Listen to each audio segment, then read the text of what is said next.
एक सवाल, अगर मैं कहूं कि कुछ भिखारी महीनों के लाखों कमाते हैं, क्या आप यकीन करेंगे? अगर मैं कहूं कि यतीम और बेसहारा बच्चों को भीख मांगने पर मजबूर किया जाता है, क्या आप यकीन करेंगे?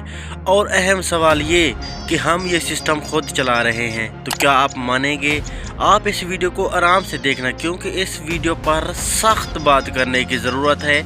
आज मैं आप लोगों को बताऊंगा भीख माफिया किस तरह बच्चों से भीख मंगवाता है और ये सिस्टम किस तरह चला रहे हैं, क्योंकि ये सच कोई नहीं बताता। मैं बताऊंगा इनके राज और इसको सुलझाने का वो तरीका जिसको जानने की आपको ज़रूरत है। सबसे पहले तो ये समझने की कोशिश करते हैं कि भीख माफिया होता क्या है। ये एक वो गिरवा है जो बच्चों, औरतों और बेसहारा लोगों को भीख मंगवाते हैं। ये उनको टारगेट देते हैं, एरिया तकसीम करते हैं, सुबह उनको गाड़ी में लेकर जाते हैं, वहाँ पर छोड़ते हैं, सारा दिन उनकी निगरानी करते हैं कि ये किस तरह भीख मांग रहे हैं। जब शाम को पैसे इकट्ठे होते हैं तो 90% वो खुद रख लेते हैं और सिर्फ 10% उन भिखारियों को देते हैं। ये सिस्टम चला रहे हैं। ये गुर्बत नहीं, ना ही बेसहारों की मदद करना है, बल्कि ये उनके लिए एक बिजनेस बन चुका है जिससे वो लाखों बल्कि डेली के करोड़ों रुपए कमा रहे हैं। जो हम आदमी पे तो इसलिए करते हैं कि इन गरीब और बेसहारा लोगों की मदद हो, लेकिन उनके पीछे माफिया बैठा हुआ है जो पूरे सिस्टम को चला रहा है।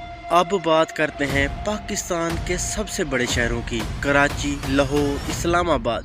जब भी आप सिग्नल से गुजरते हैं तो आपको एक ही पैटर्न दिखाई देता है, वही भिखारी, वही बच्चे, वही औरतें सिग्नल पर भीख मांगते दिखाई देते हैं। अगर मैं बात करूं तो डेली का एक भिखारी 5 से 10 हज़ार रुपये कमाता है, जो मंथली 2 लाख से लेकर 3 लाख तक बनता है। तो आप ये खुद सोचें, ये एक गुर्बत को पूरा करना है, बेसहारों की मदद करना है, या एक उनके लिए बिजनेस बन चुका है जो वो डेली के पैसे कमाते रहते हैं। पैसे भी इस तरह कमाते हैं कि ना वो मजदूर होते हैं, फिर दिखाने की कोशिश यही करते हैं। कुछ वीडियो तो ऐसे भी सामने आई हैं कि वो औरतें उन बच्चों को मार रही हैं ताकि वो चीखें, चिल्लाएं, जिससे लोगों को उन पर तरस आए और वो ज़्यादा भीख दें ताकि उनके पैसे ज़्यादा बने।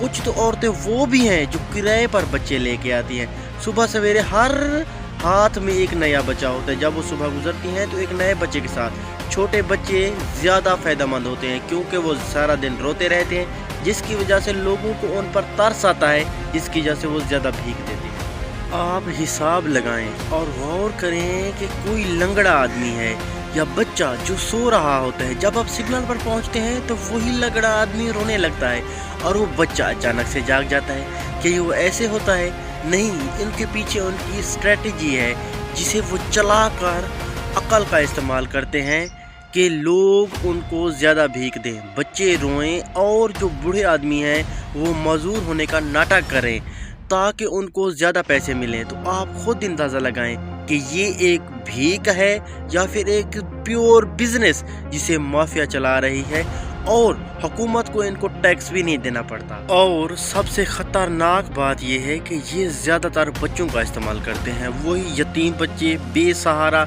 जिनका कोई नहीं होता, उनसे भीख मंगवाते हैं।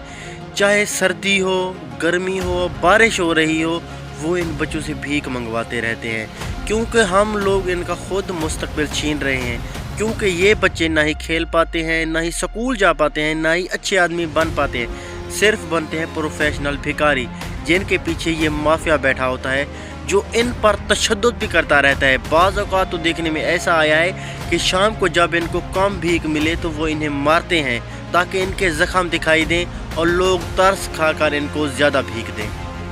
अब बात करते हैं कि भीख के मामले में पाकिस्तान का कौन सा नंबर आता है। दुनिया भर में पाकिस्तान का टॉप 5 में नाम आता है, जिनमें भारत, बांग्लादेश, अफ्रीका और पाकिस्तान शामिल हैं, जहां पर सबसे ज़्यादा भीख मांगी जाती है।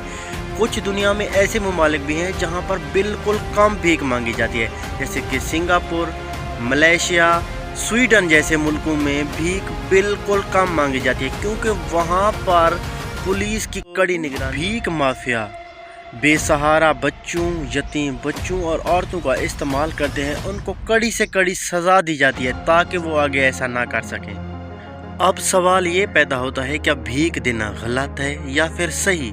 तो जवाब इसका ये है कि भीख देना बिल्कुल सही है, लेकिन उन हकदारों को जो उसके हकदार हैं, क्योंकि ज़्यादातर भीख उन हकदारों तक पहुंच ही नहीं पाती। ये भीख माफिया समेट कर अपने बिजनेस को चला रहे हैं। जो लोग इसके वाकई में हकदार हैं, जो माजूर हैं, जो बेवा हैं, यतीम हैं, जिनको सच में इसकी ज़रूरत है, ये भीख उन तक पहुंच नहीं पाती, बल्कि ये भीख माफिया सारा दिन भीख मांगते रहते हैं और इस पैसे को अपने बिजनेस में लगाते हैं, और ये भीख माफिया दिन ब दिन बढ़ता जा रहा है। अब आते हैं हल की तरफ। तो आखिर किस तरह भीख को सही हकदारों तक पहुंचाएं? सबसे पहले आप लोग ये जानने की कोशिश करें कि जो लोग भीख मांग रहे हैं, क्या वो वाकई इसके हकदार हैं? अगर वो हकदार हैं तो भीख उनको मिलनी चाहिए। अगर आप पैसे का सही इस्तेमाल करना जानते हैं तो फलाही इदारों को दें, जो कि गरीब, बेसहारा और यतीम बच्चों की मदद करते हैं, ताकि पैसा सही जगह पर पहुंच सके और उन हकदारों तक जिसके वो हकदार हैं, ना कि ये भीख माफिया जो एक बिज़नेस चला रहे हैं। वो लोग इन लोगों का इस्तेमाल करके इसको प्योर बिज़नेस बना रहे हैं। हमें इसको रोकने की ज़रूरत है ताकि ये पैसा सही हकदारों तक पहुँचे, ताकि उनकी मदद भी हो और हमें भी नेकी मिले।